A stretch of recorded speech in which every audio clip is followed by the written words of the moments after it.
আওয়ামী লীগ নাই, অন্য কোথাও নেই, বিএনপিতে একজন দাদা আছে, তিনি হচ্ছেন আজকের প্রধান অতিথি।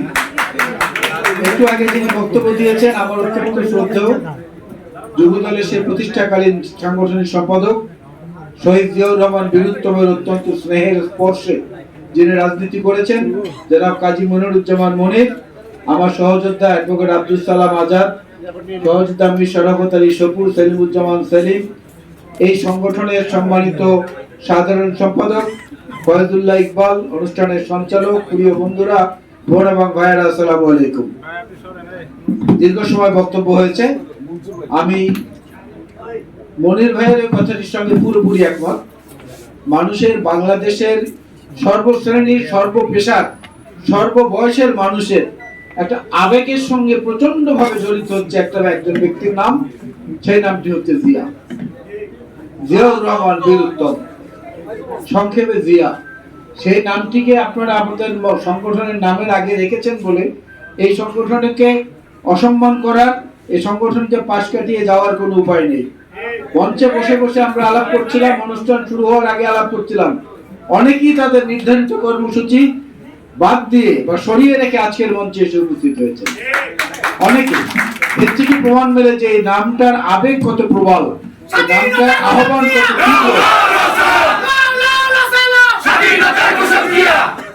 সুতরাং আমি মনে করি এই নামের প্রতি সম্মান এবং মর্যাদা রেখে আপনারা আপনাদের এই পরিসরটাকে ধীরে ধীরে ধীরে ধীরে বড় করবেন।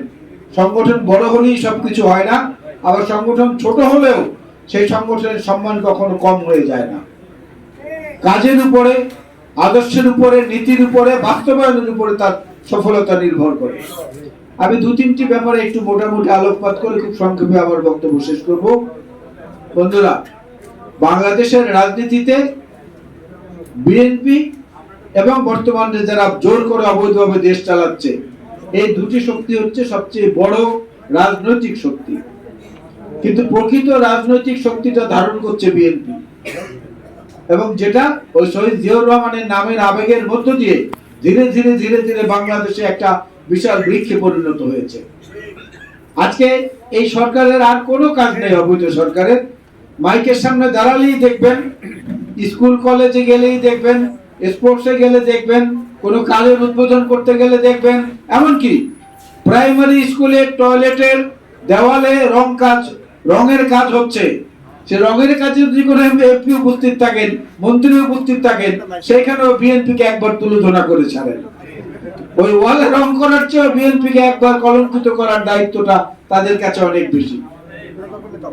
ওবায়দুল কাদের সাহেব যখন দাঁড়ান মাইকের সামনে, মনে হয়